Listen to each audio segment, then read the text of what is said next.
Olá pessoal, tudo bem? Vamos começar a nossa live aqui sobre a reforma da Previdência, reforma que acabou de ser aprovada, né, no Congresso Nacional, em última votação agora no Senado. Então nós tivemos aí essa, essa aprovação ao mesmo tempo catastrófica e desafiadora, né? Boa noite, pessoal, todo mundo aqui. Já estava aguardando, né? Porque eu enrolei aqui um pouquinho para começar, tive um pouco de dificuldade aqui técnica. Mas vamos lá. A gente teve a aprovação, então, agora do texto base, já houve a rejeição de dois destaques. O Senado, até a última notícia agora, deixou para amanhã a análise aqui da questão da conversão do tempo especial em tempo comum. Uma reforma que, enfim, depois de muita discussão, a gente pode dizer que essa discussão começou ainda no governo Temer, não é? Apesar de ter sido uma outra proposta, mas boa parte do que está nessa proposta estava também na proposta do Temer. Essa, porém, veio, vamos dizer assim, de um modo turbinado, trazendo então aqui alguns desafios realmente impressionantes para a população brasileira. Eu não digo nem só para aqueles que atuam com previdência, mas sobretudo para o cidadão, porque vai exigir uma nova postura diante da Previdência. Acho que esse é o primeiro ponto que a gente precisa destacar, porque a Previdência agora ela vai exigir uma nova postura por parte do cidadão, e essa é uma dificuldade grande, porque isso vai exigir uma educação previdenciária maior, uma conscientização previdenciária maior, o que não é fácil de fazer em um país continental e campeão de desigualdade como o nosso, né?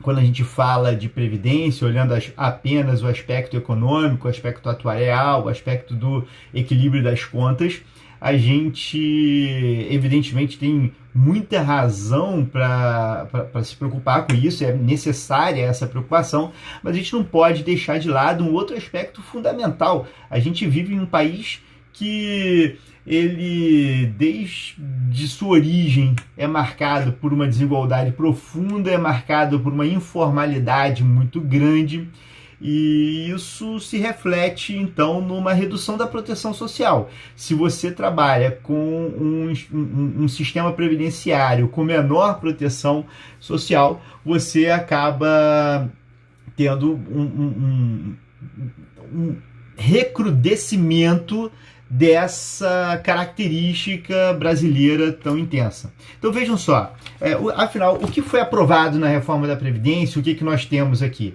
né?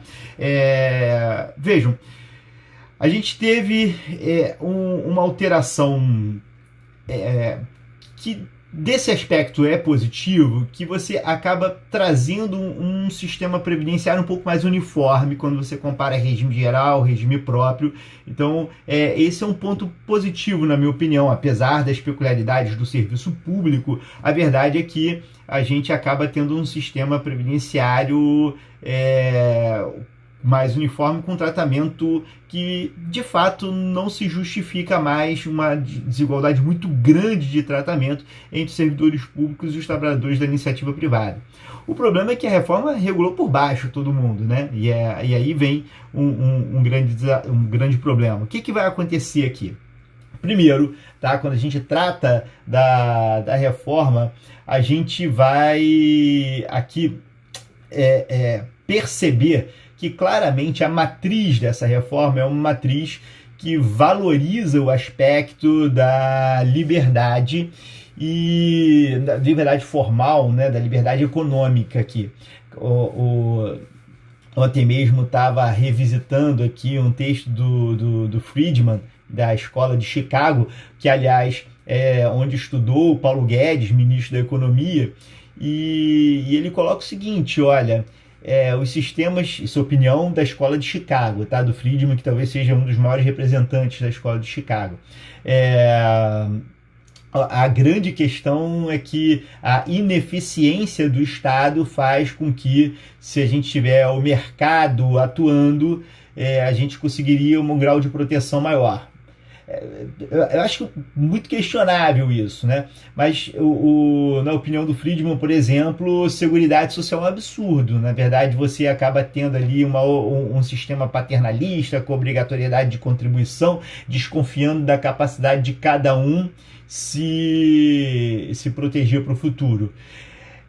O problema é você falar isso numa sociedade relativamente igualitária, onde você tem oportunidades mais ou menos iguais, ou onde você parte ali de uma ideia que as pessoas conseguiriam de fato poupar para o futuro. Agora, quando você traz isso para uma realidade brasileira, em que você vê o cenário atual com aumento ali da miséria, com um índice de pobreza enorme, pessoas voltando para o estado de fome, aí você não pode trabalhar com essa linha tão simplista de dizer que o mercado vai dar um jeito de regular de maneira mais eficiente essas questões, né? Isso é um ponto importante. Aliás, um ponto que não é assim, não é uma luta como maniqueísta, como se coloca às vezes aí, coisa de comunista, coisa da esquerda versus coisas da direita. Não se trata disso, na verdade. Se trata de encontrar um modelo que consiga suprir as deficiências da justiça distributiva, mesmo que não se materialize no nosso país. A gente tem que encontrar um modelo capaz de promover essa justiça distributiva. Então vejam só, como é que está então aqui a nossa questão. Primeiro, a votação, a vitória do governo foi expressiva, né? Foram 60 votos contra 19 no texto base, e aí já começam a surgir algumas questões.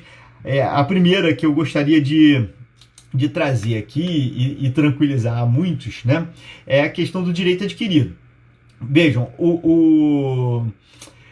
um ponto importante, essa semana mesmo, uma servidora foi conversar comigo lá no gabinete, falou, pediu licença, por favor, estava preocupada porque tinha preenchido os requisitos para aposentadoria conforme uma determinada regra e estava preocupado com a reforma, porque algumas pessoas tinham falado que aprovando a reforma não ia poder mais exercer o direito que se não tivesse requerido. Não, nada disso, evidentemente, não poderia sequer a emenda prever de modo diferente. Então, está preservado o direito adquirido. O artigo 3º da emenda, né, da PEC, que vai virar emenda agora, conserva o direito adquirido, protege então as pessoas que já preencheram os requisitos. Agora, olha só como começam as discussões aí. O artigo 3º vai proteger as pessoas que já preencheram os requisitos para aposentadoria. Então, é necessário que você tenha preenchido todos os critérios de elegibilidade ao benefício para que você possa, de fato, trabalhar com esse conceito de direito adquirido que nós temos aqui. Então, vejam só. O que nós vamos fazer vai ser, olha, se eu tenho ali esse direito adquirido, colocado dessa forma, eu preciso ter preenchidos os requisitos. Primeira coisa, eu não preciso ter requerido a aposentadoria, isso é óbvio, tranquilo, pacífico, sem problema, não preciso ter requerido a aposentadoria, preciso apenas ter o direito adquirido a essa aposentadoria, tá? Agora, preencher os requisitos. Agora, olha só, algumas discussões. Eu tenho direito adquirido, por exemplo, a converter tempo especial em tempo comum, porque a emenda ela vai eliminar a possibilidade de converter tempo especial em tempo comum, né? Ela vai eliminar essa possibilidade, eu não vou poder mais converter tempo trabalhado em condições especiais e tempo comum. Agora, a própria emenda ressalva o período especial trabalhado até a data da promulgação da emenda, né? Então, o período trabalhado em atividades prejudiciais à saúde até a promulgação da emenda. Mas deixa uma questão para a gente, porque não fala do direito a converter tempo trabalhado em atividades perigosas até a promulgação da emenda. Olha que problema, então. Porque isso claramente é uma estratégia defensiva do Poder Executivo aqui, né? Ao propor isso, e o Congresso, o Poder Constituinte derivado, está encampando essa tese. Por quê? O INSS, já hoje, antes da emenda, ele já não aceita como especial o período trabalhado com exposição a agentes perigosos. Ele já não aceita, ele parou de aceitar em 97 os agentes perigosos. E a verdade é que a jurisprudência admite. Então você vai encontrar lá, por exemplo, eletricidade, o caso do vigilante, são agentes perigosos. Então, o pessoal que trabalha com exposição à eletricidade, o pessoal que trabalha com exposição à violência, como os vigilantes, com exposição a agentes nocivos que possam ser ali explosivos, esses casos, eles só conseguem o acesso à aposentadoria especial pela via judicial, porque administrativamente você não tem esse reconhecimento. Então olha só o que vai acontecer. Na hora de trabalhar com a ideia de converter o tempo especial em tempo comum, a emenda está colocando assim: fica resguardada a possibilidade de converter o tempo trabalhado em condições prejudiciais à saúde até a data da emenda. E o período trabalhado com exposição a atividades perigosas, como é que fica? Nesse caso, a gente vai ter uma discussão, porque existe o direito adquirido ou não existe o direito adquirido? Nós vamos ter que revisitar esse debate. Certamente não existe o direito adquirido ao benefício, né? Se a pessoa ainda não preencheu os requisitos. Mas será que a gente pode falar de um direito adquirido a contar de modo especial aquele período? Vai ser um desafio que a jurisprudência vai ter que decidir. Será que isso ainda está no campo da expectativa de direito ou isso será que está no campo do direito adquirido? A gente vai aplicar aqui o tempus regit actum ou a gente eventualmente vai dizer que, como não preencheu, aquilo seria apenas um regime jurídico e não há direito adquirido a regime jurídico. Temos esse desafio aí que vai ser intenso. Esse é um dos exemplos intensos. Uma discussão, teve até um certo desentendimento em um grupo de WhatsApp com o pessoal da Previdência, foi a respeito do tempo que você precisa indenizar para contar tempo de contribuição, né? Isso acontece especialmente com um contribuinte individual que não recolheu as contribuições lá atrás. Então imagine que você queira contar um tempo de contribuição lá de trás, mais de 5 anos. Então hoje a lei diz que se você provar aquele tempo, você pode indenizar o INSS e contar aquele tempo de contribuição, então, aquele período lá de trás. Como é que fica isso hoje? A gente conseguiria fazer isso ou não? Bom, você pode contar, mas eu preciso já ter indenizado a Previdência para poder fazer jus ao direito adquirido. Então, há pessoas que entendem que você só preenche os requisitos uma vez indenizada a Previdência. Outros dizem que não, na verdade, você já vai preencher os requisitos se você tiver trabalhado. E aí você tem argumentos aí pesando dos dois lados, né? Que se por um lado você trabalhou efetivamente, por outro lado, a indenização é só para um período que já foi alcançado pela decadência. E aí você tem essa problemática aí enorme. Então o direito adquirido ele não vai ser uma discussão tão pacífica, tão tranquila, mas em relação àquele basicão, aí é tranquilo. Qual é o basicão? Preencheu de fato os requisitos para a concessão do benefício? Fique tranquilo, porque você vai poder dar entrada no benefício posteriormente. É claro que há ainda algumas situações, quer ver, o pessoal que está bem desesperado, o pessoal das empresas públicas, né? Os empregados públicos de estatais. Olha como é que fica a situação dos empregados públicos de estatais. Agora, você não pode acumular a aposentadoria com o recebimento de remuneração do emprego público, tá? Então você não pode acumular aposentadoria com o recebimento do emprego público. E aí o que vai acontecer? Porque hoje isso já não poderia acumular se você estivesse falando de servidor público. Servidor público não pode acumular proventos de aposentadoria com a remuneração de um cargo que não seja acumulável, não é? Agora você estende isso para o empregado público. Então, agora eu falo, se o empregado público já estiver vivendo essa situação, já estiver aposentado pelo regime geral e continuar trabalhando, você pode continuar ali. Agora, se ele viesse a aposentar, ele não vai poder acumular a remuneração do emprego com os proventos da aposentadoria. Tá, Fábio, tudo bem, mas e aí, como é que fica? Como é que são as regras de aposentadoria? Como é que isso vai acontecer? Pois bem, olha só, o que vai acontecer aqui é que a gente vai trabalhar da seguinte forma. A emenda, ela traz alguns requisitos para o corpo principal da Constituição e delega para a lei complementar outros requisitos. Então, como um padrão, a gente teria aqui o seguinte, né? O padrão para aposentadoria, ele vai seguir um patamar que é a ideia de uma idade mínima e de um tempo de contribuição mínimo. A idade mínima já consta no corpo principal da Constituição. Então, a idade mínima já vai contar ali no próprio corpo principal da Constituição. Você já vai ter a idade mínima para a aposentadoria. Agora, o tempo, ela delega para a lei complementar. Delega para a lei complementar.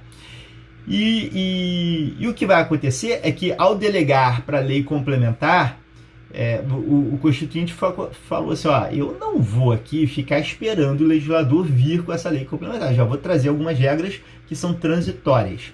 Então percebam que eu não estou falando de regra de transição, estou falando de regras transitórias, regras que vão vigir até que venha a lei complementar tratando daquele assunto, tá?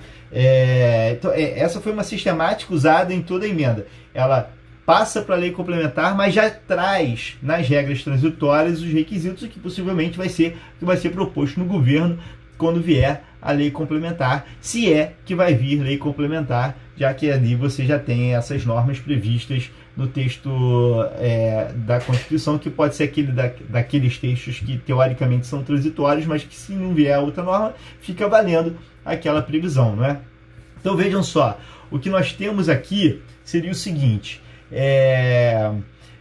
começando pelo servidor público, tá? Regime próprio de previdência. Nós temos lá a idade de 60 anos para o homem, 60 anos para a mulher, 65 para o homem. Então você tem a idade ali de vamos lá, recapitulando, 62 anos para a mulher, 65 anos para o homem. É o que você vai ter para o servidor público. Os professores, você teria uma redução aí, e aí as professoras ficariam com menos 5 anos aí. Tá, 62 anos para o homem, 62 anos para a mulher, 65 anos para o homem, tá? Mas que mais que precisa? Aí a regra transitória diz, vai precisar de 25 anos de contribuição, 25 anos de contribuição, sendo agora 10 anos no serviço público e 5 anos no cargo. Tá? Não tem, aqui no caso do servidor público, tem diferença do texto de hoje, mas é mais uma diferença paramétrica. Tá? Porque o que eu preciso hoje para me aposentar? O que o servidor precisa hoje para ter aposentadoria integral? Ele precisa ter se for homem, 60 anos de idade e 35 de contribuição. E se for mulher, precisa de 55 anos de idade e 30 de contribuição. Ou então, para ter aposentadoria proporcional, precisa ter 65 anos se for homem, 60 anos se for mulher. Essas são as regras de hoje. Então, o que vai acontecer? Você vai pegar a idade, aumenta a idade para todo mundo, só que para a mulher aumenta um pouco mais, né? Para o homem passa a exigir 65 anos sempre, porque hoje o homem, para ter aposentadoria, ele basta ter 60 anos, mas se for aposentadoria proporcional precisa de um pouquinho mais, 65. Agora, para ter a aposentadoria, o servidor público vai precisar de 65 anos. E a mulher vai passar a ter necessidade de 62 anos. Tá? O tempo de contribuição reduz, porque hoje você precisa, na aposentadoria integral, de 35 anos para o homem e 30 para a mulher. Agora você vai precisar de 25 anos. Só que é o seguinte, reduz mais ou menos, porque está reduzindo para você ter acesso. Só que essa aposentadoria vai ser uma aposentadoria proporcional. Tá? A gente já vai ver como é que calcula essa aposentadoria. Então vai ter uma aposentadoria proporcional. E 10 anos no serviço público, que é o que a gente já tem hoje, 5 anos no cargo, tá? Fica assim. O que vai acontecer então é que o valor dessa aposentadoria é que vai acabar sendo proporcional, porque ela corresponde a 60%, né? Mais 2%, 60% mais 2% por cada ano de contribuição que extrapolar o período de 20 anos. Mas vamos lá, vamos seguir aqui para poder... Deixa eu chegar aqui, que é muita regrinha, eu estou abrindo o texto aqui da emenda, para a gente poder ir acompanhando as principais mudanças, né? Como é que fica aqui regras de transição do servidor público? Tem um monte. Eu não vou explicar todos os detalhezinhos das regras, mas eu vou situar vocês, tá? Então nós temos, olha só, para começar, nós temos uma regra do artigo 4º da emenda, que é a regra que exige os pontos, né? Olha só, você vai precisar, para o servidor público se aposentar por essa regra de transição, você vai precisar de 56 anos de idade para a mulher, 61 anos para o homem, 30 anos de contribuição para a mulher, 35 para o homem, 20 no serviço público, 5 no cargo, e vai precisar ali da soma da idade com o tempo de contribuição, chegando a 86 pontos para a mulher e 96 pontos para o homem. Então o fator 86, 96, ele vem para essa regra de transição. Só que não vai ficar 86, 96 para sempre, né? Ele vai aumentando, já a partir do ano que vem, ele já vai aumentando essa pontuação, e no final a pontuação vai ser de 100 a 105, tá? De 100 pontos, somando a idade e o tempo de contribuição da mulher tem que dar 100 pontos, do homem tem que dar 105, mas isso lá para frente. Agora, de maneira imediata, vai ter que dar 86, 96, tá? Existe chance de você ter ali proventos calculados com integralidade. Se você entrou antes da emenda 41, atende a essas regras, você tem seus proventos calculados com base na sua última remuneração. Se você entrou depois, vai ser a média das suas remunerações, tá? Com base, né? A base de cálculo vai ser a média das suas remunerações. Vamos lá. Não acaba por aí, né? Nós temos outras regras de transição. Vejam só, temos antes de chegarmos nessas outras regras de transição, deixa eu trazer aqui para vocês como é que fica então a questão da aposentadoria no regime geral de previdência social, que eu disse para vocês a aposentadoria como é que fica no regime próprio, e agora o pessoal do regime geral, só para não deixar aí o pessoal esperando muito tempo, né? Porque tem o pessoal do regime próprio, o pessoal do regime geral, várias pessoas assistindo aí a live. Muito bacana, a gente está aí com mais de 130 pessoas ali, está variando 140, 150. Mas vamos lá.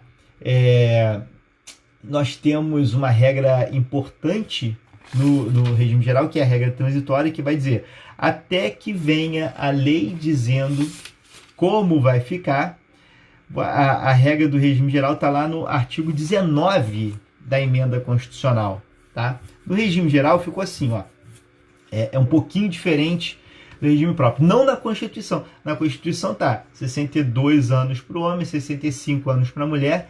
Mas aí na regra transitória, é aquela que um dia, quem sabe, vai vir por lei complementar, mas enquanto isso está na emenda, você tem o seguinte: você tem aqui a exigência de 15 anos de contribuição para a mulher e 20 anos de contribuição para o homem. Então, diferente do que acontece no regime próprio, no regime geral você está estabelecendo aqui também uma diferença no tempo de contribuição. Então, você está estabelecendo uma diferença no tempo de contribuição aqui, diferente do que acontece no regime próprio, que ficou o mesmo tempo de contribuição para homens e mulheres. Lá só tem diferença na idade. Tá? Então, você vai trabalhar com essa idade mínima de 62 anos para o homem, 65 para a mulher, e de um tempo de contribuição mínimo. Esse tempo de contribuição mínimo vai ser de 15 anos. Tá?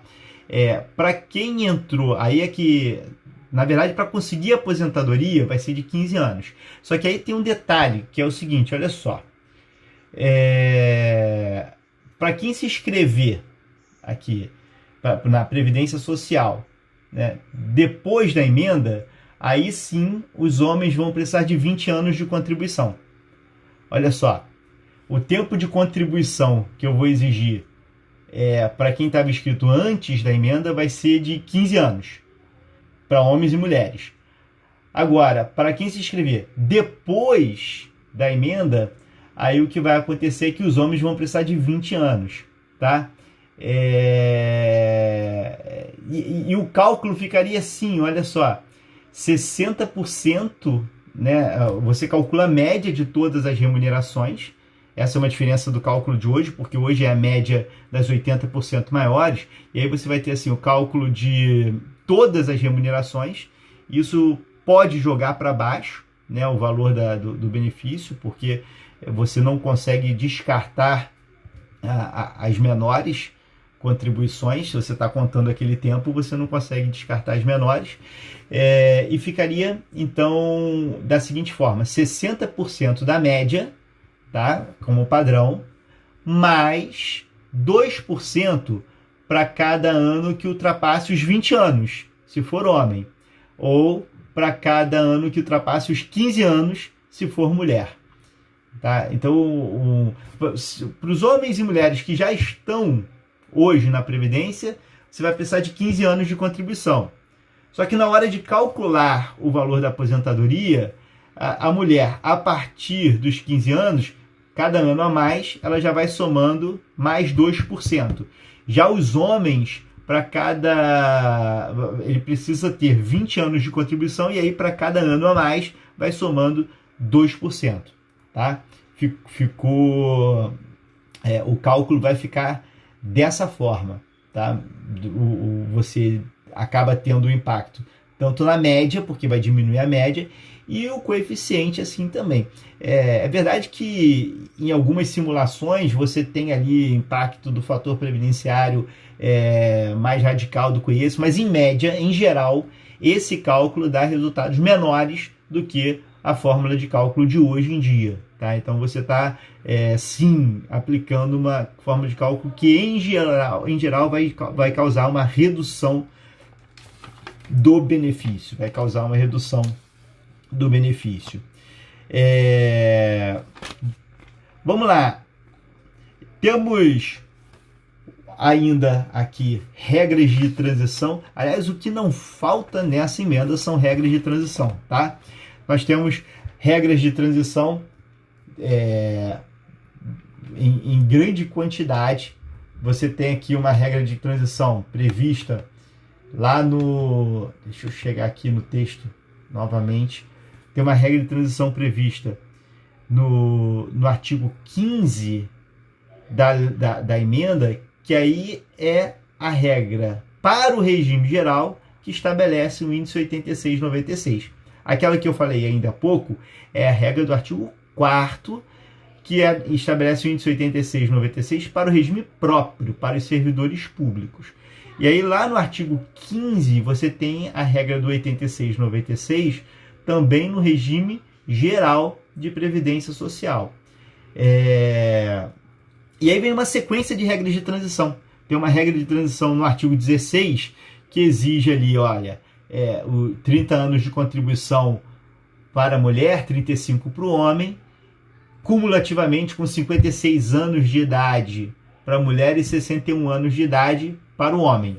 Tá? Uma regra relativamente razoável, mas que vai aumentando. A partir de 1º de janeiro já do ano que vem, você vai somando ali 6 meses a cada ano até atingir 62 anos de idade. Para o homem, 65 anos de idade para a mulher. Então você vai aumentando aos pouquinhos até chegar nessa idade de 62 anos para o homem e 65 para a mulher. Você vai estabelecendo esse aumento progressivo. No artigo 17, você tem aquela regra de transição para quem está muito perto de se aposentar, né? Aquela pessoa que foi pega ali de surpresa com a reforma, já estava com kit aposentadoria montado, já estava ali, ó, já tinha comprado aquela excursão para aquela estação de águas, para ficar tranquilão lá, né? já pensando na sua vida de aposentado, e aí de repente vem a emenda e causa alterações. Para essa galera, o que você vai ter é o seguinte,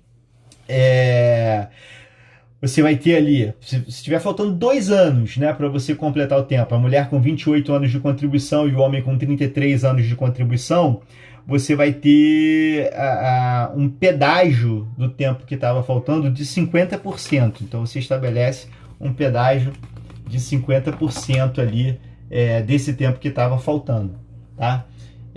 Então, como está faltando pouco tempo, esse pedágio acaba também não é um pedágio grande, 50%, mas acaba em números reais, acaba não sendo tão impactante.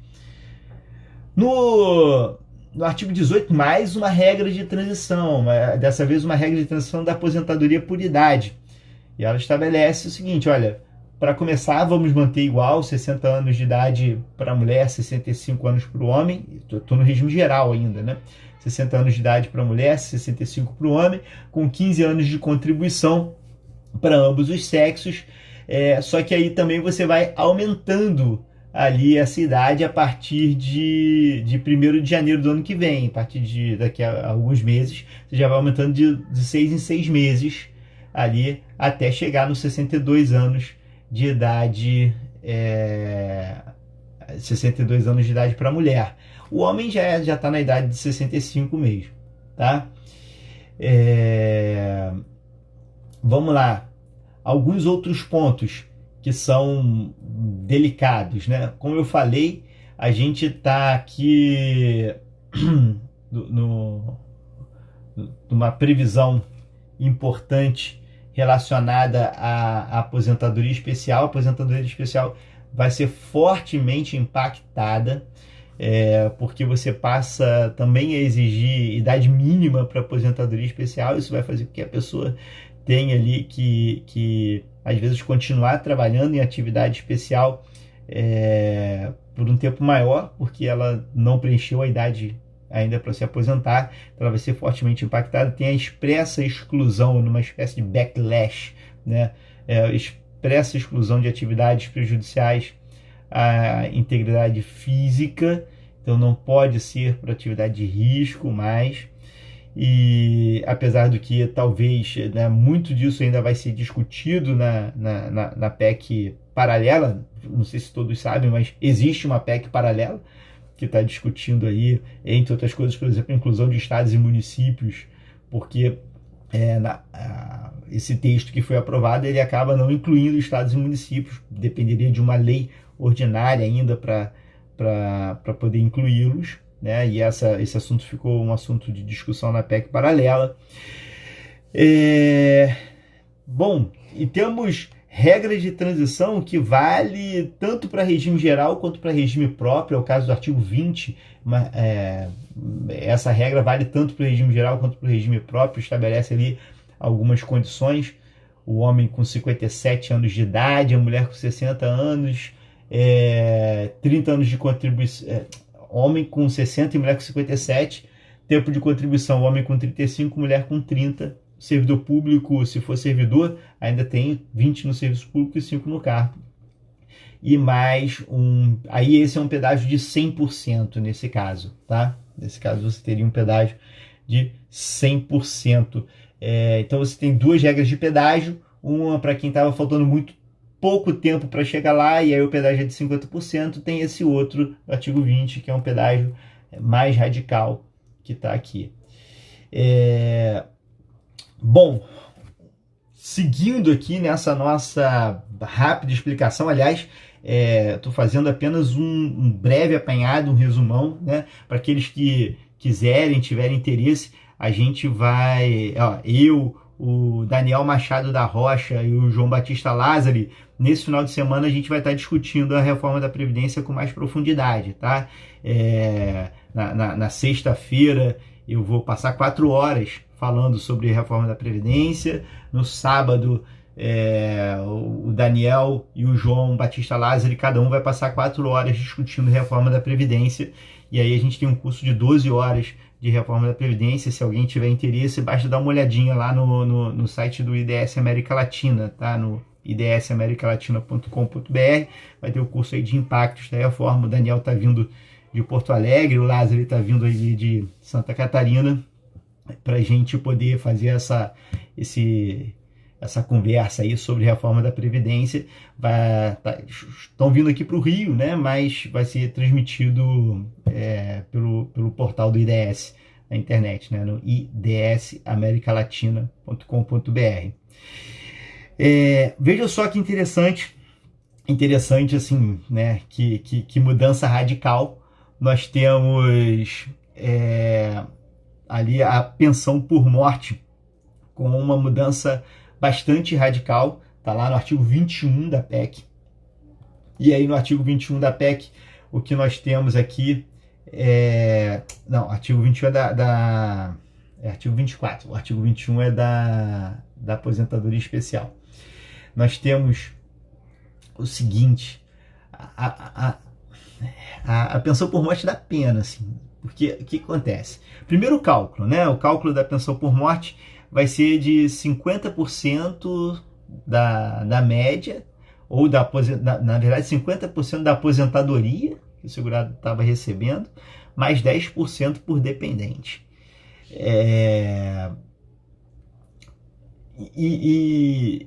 Assim, além disso, então você tem ali uma dupla redução. Tem a redução na base de cálculo, porque você vai calcular a aposentadoria, e você tem essa redução aqui na própria alíquota do benefício, né? Já se ensaiava mudar essa alíquota há muito tempo, mesmo por lei. Você já tinha aí essa previsão, no governo Dilma havia tido uma tentativa de fazer isso por lei, mas por medida provisória que o Congresso rejeitou, e agora veio em emenda. Agora, o mais dramático não é nem isso. Isso já é muito dramático, mas o mais dramático são as regras de acumulação, tá? E vale tanto para o regime próprio federal quanto para o regime geral de previdência social. Que regras de acumulação são essas? Olha só, você não vai conseguir acumular integralmente a aposentadoria com a pensão. Não consegue mais acumular integralmente. Se estabelece o seguinte, olha, se você está aposentado e fica viúvo, você vai fazer o seguinte, você vai primeiro escolher o benefício mais vantajoso, se é a sua aposentadoria ou se é a pensão. E aí você fica com um benefício mais vantajoso.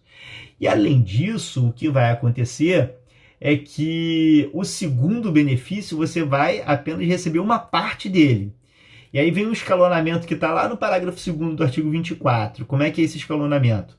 Se esse segundo benefício, aí você vai fazendo o seguinte, olha, se ele for de um salário mínimo, você fica com 60% desse salário mínimo. Se ele for acima, você fica o seguinte, ó, até um salário mínimo, de um salário mínimo você fica com o salário mínimo todo. Na parte que ultrapassa o salário mínimo, você vai ver o seguinte, olha, eu recebo, a pensão seria de 2 salários mínimos, então você vai ganhar um salário mínimo mais 60% do outro.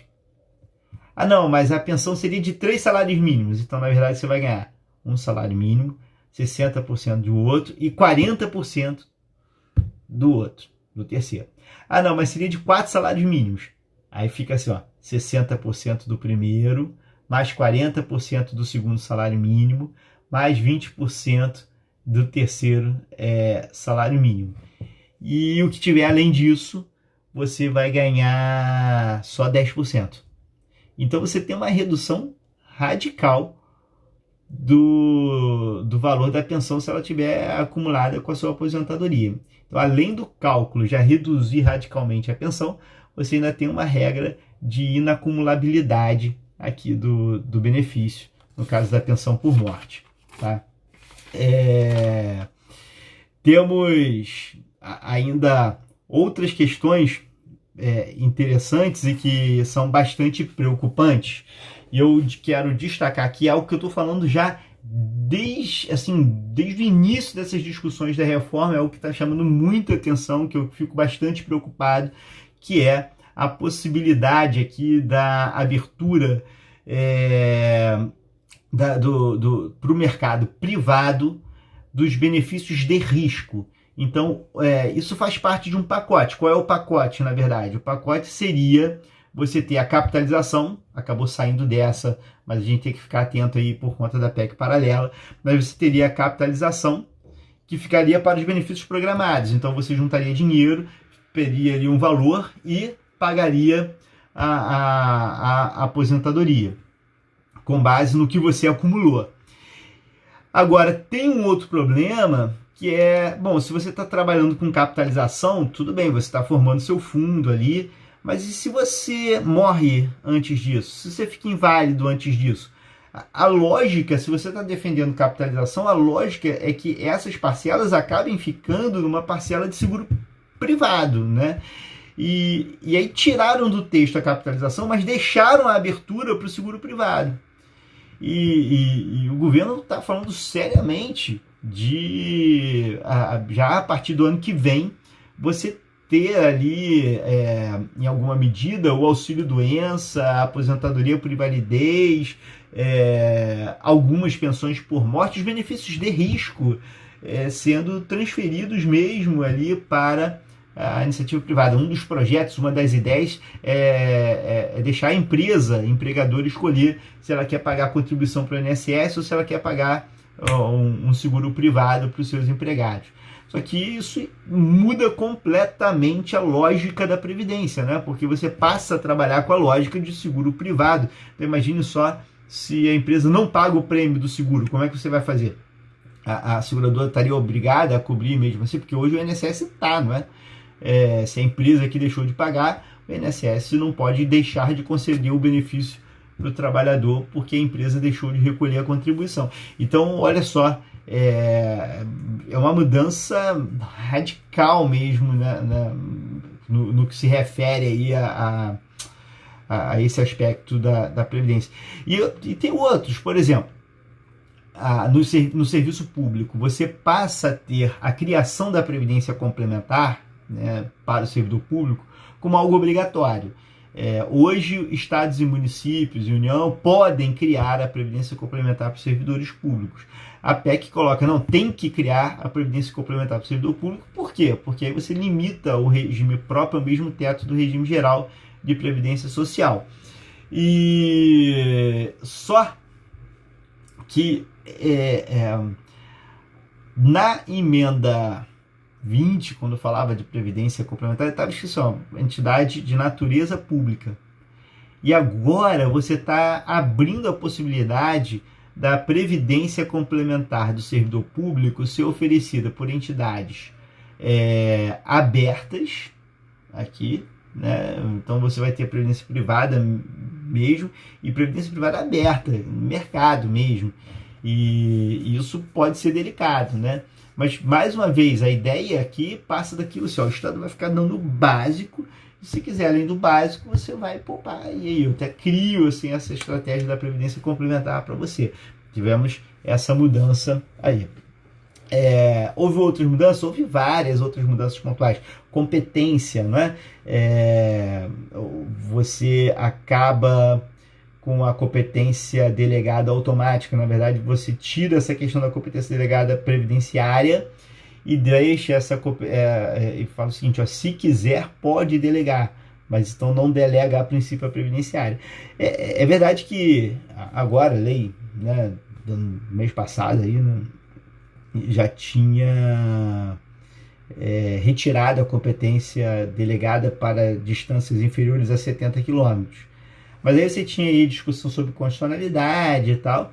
Agora a emenda está tirando, né? Então a própria emenda está tirando aí e nem tem essa distância de 70 quilômetros, tá? Então para competência delegada vai ficar mais difícil, a não ser que a lei, venha uma lei, porque a Constituição está permitindo isso, vem uma lei para delegar, né? Você inverte aqui.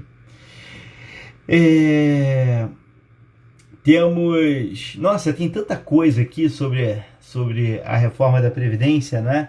Temos várias questões. Não consegui aqui ler exatamente aqui todos os comentários de vocês. Deixa eu ver se eu consigo buscar algum aqui para a gente poder... acesso à justiça vai complicar um pouco mesmo. Bom, benefício acidentário não mudou, isso é um aspecto também, né? O benefício acidentário continua no Estado, não foi para federal, tá? Mas a delegada foi. E aí não sei se vocês, né, perceberam, mas isso vai gerar um aumento para o juizado especial federal. Porque hoje, quando você ajuiza ação no Estado, os recursos vão para o TRF, não vão para as turmas recursais, né? E aí o que vai acontecer é que essas ações que você está ajuizando no Estado e indo para o TRF, elas vão acabar ajuizando na federal, mas aí com a causa com valor inferior a 60 salários mínimos, você vai para o juizado. E aí some-se a isso, olha só que coisa, né? O Superior Tribunal de Justiça mandou suspender hoje as ações que estão discutindo a possibilidade de renunciar a valores para poder ficar no juizado. Então, aquela coisa do renunciar para ficar no juizado ou colocar mais valor para ficar na vara, vai ser discutido no STJ agora. Então você ainda tem mais essas novidades, né? Porque não só muda a Constituição, como muda a lei. E como a lei mudou, né? A MP 871 mudou, fez uma mudança radical na lei. E muda a jurisprudência também, a jurisprudência o tempo todo. Então, trabalhar com direito previdenciário não é fácil, né, pessoal? E a vida de quem está querendo usar o direito previdenciário é menos fácil ainda. São tantos aspectos aqui, e alguns um pouco mais sérios, né? Por exemplo, tem questões que são procedimentais, mas tem questões que afetam diretamente o direito, tem questões que o problema não é o direito da pessoa, mas as garantias institucionais. Por exemplo, você retirou da competência ou reduziu bastante a competência do tribunal na punição dos juízes, inclusive na fixação de aposentadoria compulsória, passou para o CNJ. Então você tem algumas questões assim que realmente impactam, né? Se junta com isso, por exemplo, o projeto do governo agora de passar as perícias para as empresas, não é? As perícias previdenciárias para as curtas incapacidades para as empresas. Olha só como já é um pontapé inicial para aquela ideia de transferir para a iniciativa privada esse tipo de cobertura. E já está acontecendo. Agora, assim, a gente tem que ser franco e falar que isso não pode ser considerado uma surpresa, não é? O ministro da Economia sempre defendeu a escola de Chicago e está indo nessa linha mesmo, a ideia de direitos mínimos aqui e deixar a iniciativa privada se autorregular. Vamos ver se vai dar certo para o Brasil. Por mais que a gente fique com desesperança, a gente tem que torcer para dar certo, né? Por mais que a gente fique achando que vai dar errado e que talvez tenham forçado demais aqui, a gente fica assim se pensando se em algum momento isso vai gerar uma injustiça extrema tão grande, capaz de gerar rupturas, não sei. Mas de qualquer maneira a gente tem que torcer para que não, né? Tem que torcer para que dê certo, enfim, que consiga equilibrar e que consiga reduzir desigualdade, apesar de não acreditar muito nessa história. Vejam, a gente tem então uma série de questionamentos, uma série. Eu vou ao máximo, pessoal, tentar dar uma lida depois que acabar aqui a live nas perguntas e tentar fazer alguns programas lá no canal do YouTube sobre isso. Aliás, fica o convite, né, para vocês visitarem o canal do YouTube, que é Planos e Futuro, mas fica mais fácil se você achar no YouTube como Fábio Souza Previdenciário. Vai aparecer ali o canal Planos e Futuro, que é o canal onde eu coloco vários comentários sobre previdência. Eu vou, esse vídeo mesmo dessa live eu vou colocar lá, tá? Enfim, a gente vai precisar cada vez mais aprofundar e estudar e entender o que está por trás dessa reforma. Tem algumas questões tributárias, uma mudança nas contribuições, alguns reflexos nas mudanças nas contribuições. A gente precisaria de um tempo maior de discussão aqui e mesmo um fórum melhor de discussão.